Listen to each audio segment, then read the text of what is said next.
What happens when a seasoned journalist refuses to play nice with a royal who's grown too comfortable with softball questions?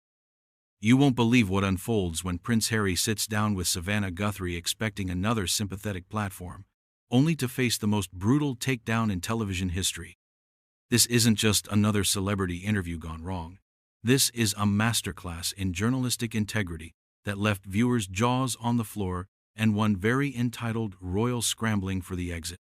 Before we get into this incredible story, make sure you hit that subscribe button and drop a comment below, because you're not going to believe what unfolds when Savannah Guthrie absolutely destroys Prince Harry's carefully crafted victim narrative in real time. The studio lights were blazing hot as Prince Harry settled into the plush interview chair across from Savannah Guthrie, that familiar smirk playing at the corners of his mouth. He'd done this dance 100 times before. The sympathetic nods, the gentle probing questions, the careful steering away from anything too uncomfortable. Tonight was supposed to be different, but not in the way Harry expected. Guthrie shuffled her notes with surgical precision, her expression unreadable as the countdown began. 3, 2, 1, and they were live to millions of viewers who had no idea they were about to witness television history.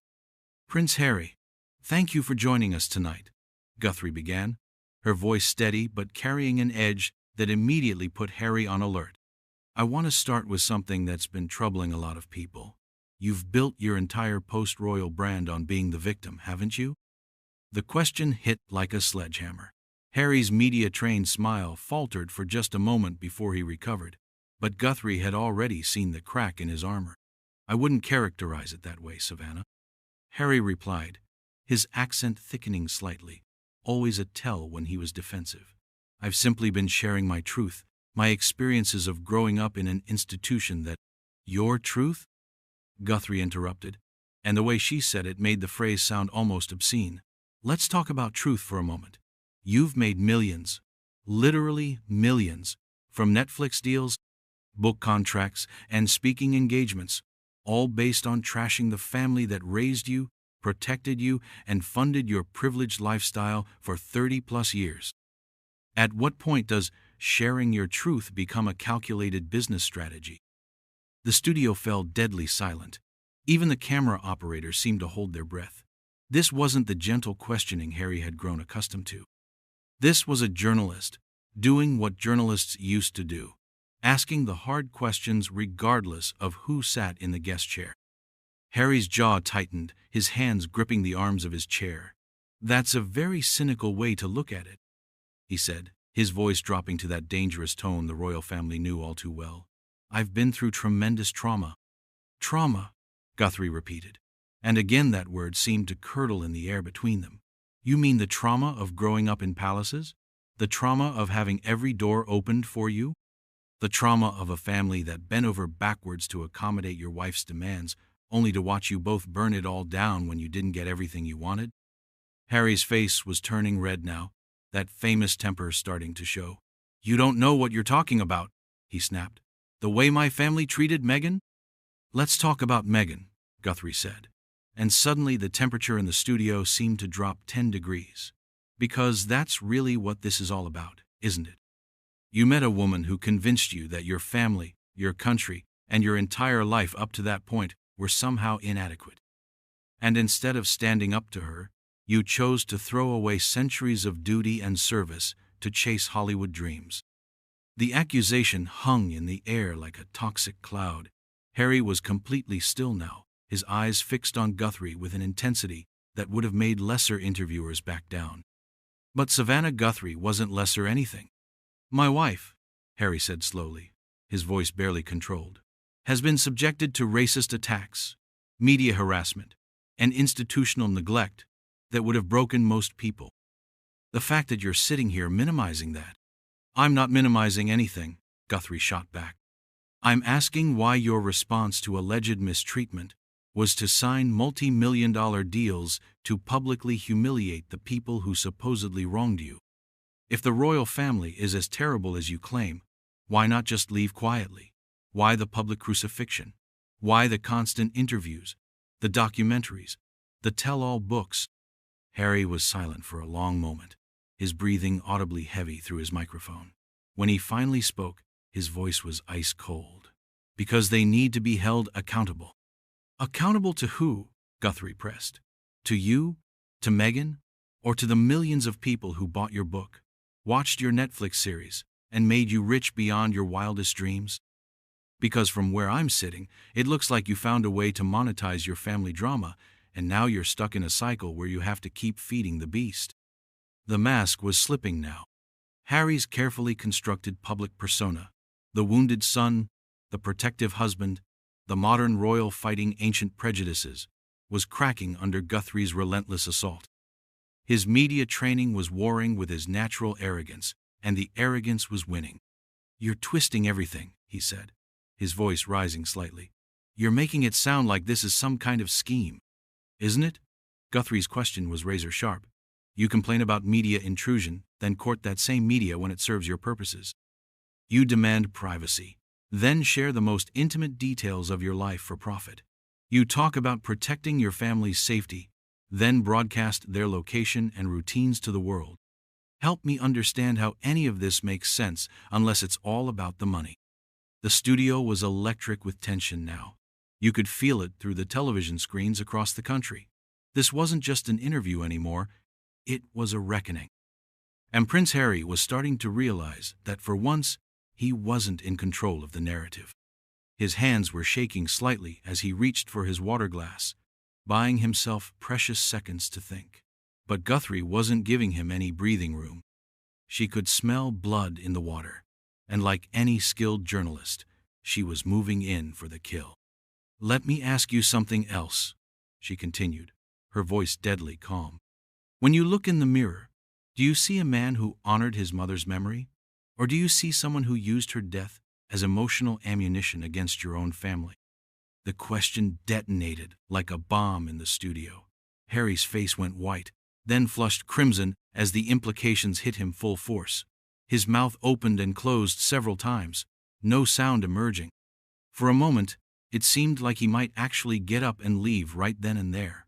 But his pride, that fatal royal pride, kept him glued to his seat. "How dare you?" he whispered, his voice trembling with rage. "How dare you bring my mother into this?" Guthrie didn't flinch. If anything, she leaned forward slightly, sensing she'd found the nerve that would unravel everything. "You brought her into this, Harry. Every interview, every book chapter, every Netflix episode. My mother would be heartbroken. My mother would understand. My mother died because of the institution. You've weaponized Diana's memory more than any tabloid ever did." "That's not," Harry started, but his voice cracked. The composure he'd spent years perfecting was disintegrating in real time. "Isn't it?" Guthrie pressed on relentlessly. "Your mother spent her final years trying to find peace, trying to build bridges, trying to heal the wounds. And what have you done? You've torn open every old wound, salted the earth, and then claimed you're doing it in her honor. That's not grief, Harry. That's exploitation." The prince was on his feet now, though he didn't seem to realize he'd stood up. His hands were clenched into fists at his sides, his whole body rigid with fury. "You don't know anything about my mother," he snarled. "You don't know what she went through, what she would think about how I've been treated. I know she wouldn't recognize the man you've become." Guthrie shot back without missing a beat. "The Diana I covered as a journalist believed in quiet dignity, in service above self, in protecting her children from the very circus you've invited into your life. She fought the media exploitation you now profit from. She would be horrified by what you've done to William, to your father, to the institution she tried so hard to humanize." Harry was pacing now, a caged animal, looking for an escape route. But there was nowhere to run, not with millions watching, not with the cameras rolling. He was trapped by his own arrogance and Guthrie's surgical precision. "She would understand," he insisted, his voice breaking. "She would understand that I had to protect my family." "From what?" Guthrie's voice cut through his protestations like a blade. "From the same family that protected you after she died? From the same institution that gave you purpose and meaning? From the same country that mourned with you and supported you through everything? You didn't protect your family, Harry. You sold them out for 30 pieces of silver and a Netflix contract. The biblical reference hit like a physical blow.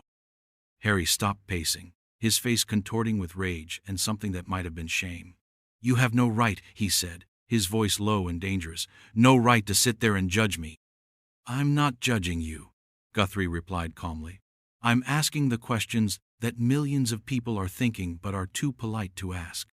If your cause is so righteous, if your grievances are so legitimate, why are you getting so angry? Why can't you answer simple questions about your motivations without falling apart?" Harry whirled around to face her fully, his eyes blazing. "Because you're not asking questions, you're making accusations, you're attacking me just like they all do." "There it is," Guthrie said, and there was almost satisfaction in her voice. "The victim card, right on schedule. Every time someone challenges you, every time someone refuses to enable your narrative, suddenly you're being attacked. It's not an attack, Harry, it's accountability. It's what adults face when they make choices that hurt other people." "I'm not playing the victim," Harry shouted, and the irony of his outburst in response to that exact accusation seemed lost on him entirely. "I'm defending myself against—" "Against what? Questions? Scrutiny? The same level of examination that every other public figure faces? You want to be a celebrity, you want to make millions selling your story, but you don't want to be challenged on that story. You want all the benefits of fame with none of the responsibilities." The studio was electric now, the tension so thick you could cut it with a knife. Camera operators were adjusting their angles to catch every moment of Harry's meltdown. This was the kind of television that careers were made on, the kind of interview that would be replayed for years to come. Harry ran his hands through his hair, a gesture that made him look suddenly younger, more vulnerable. But when he looked up again, the vulnerability was gone, replaced by something harder, more calculating. "You know what?" he said, his voice taking on a different quality entirely. "I see what this is. This is a hit job. You brought me here under false pretenses, pretending this would be a fair interview, and instead you've ambushed me with character assassination." Guthrie's eyebrows rose slightly. "A hit job? Harry, every question I've asked you has been based on your own public statements and actions. If examining your own words and deeds constitutes a hit job, what does that say about those words and deeds?" "It says that you're twisting them." Harry was gesticulating wildly now, all pretense of royal composure abandoned. "You're taking everything out of context, making it sound like—" "Like what? Like you've made a fortune attacking your family? Because that's literally what happened. Like you've used your mother's death as justification for your betrayal? Because that's exactly what you've done. I'm not twisting anything, Harry. I'm just refusing to pretend that your actions don't speak louder than your carefully crafted explanations." The prince was trembling with rage now, his chest heaving. "This is exactly what they did to my mother," he said, his voice thick with emotion. "This is exactly how they destroyed her." "No," Guthrie said firmly, cutting him off. "This is exactly what you've been doing to everyone else. Your mother was hunted by paparazzi who wanted to exploit her pain. I'm a journalist asking legitimate questions about your public actions. The fact that you can't tell the difference is perhaps the most telling thing about this entire conversation." Harry stared at her, his mouth agape, as if he'd been slapped. The comparison hit harder than any previous attack, because somewhere deep down, he knew she was right. But admitting that would mean admitting everything, that he'd become what he claimed to hate, that he'd betrayed everything his mother stood for, that he'd sold his birthright for Hollywood gold. "That's—" he started, then stopped, his brain clearly struggling to process what had just happened. "That's completely different. Completely." "Is it?" Guthrie's voice was almost gentle now, which somehow made her words even more devastating. "Because from where I sit, you've spent the last 4 years doing exactly what those paparazzi did, hunting your family, exploiting their private moments, selling their pain to the highest bidder. The only difference is you had insider access." The silence that followed was deafening. Harry stood frozen in the middle of the studio, his carefully constructed worldview crashing down around him. For a moment, just a moment, his face showed something that might have been genuine reflection, genuine horror at what he'd become. But then the walls went back up, harder and higher than before. "I'm done." he said suddenly, his voice flat and cold. I'm done with this ambush. I'm done with your accusations, and I'm done pretending that this passes for journalism. Harry, Guthrie said, her voice taking on a warning tone, we still have 15 minutes left in the segment. Your team agreed to a full 30-minute interview.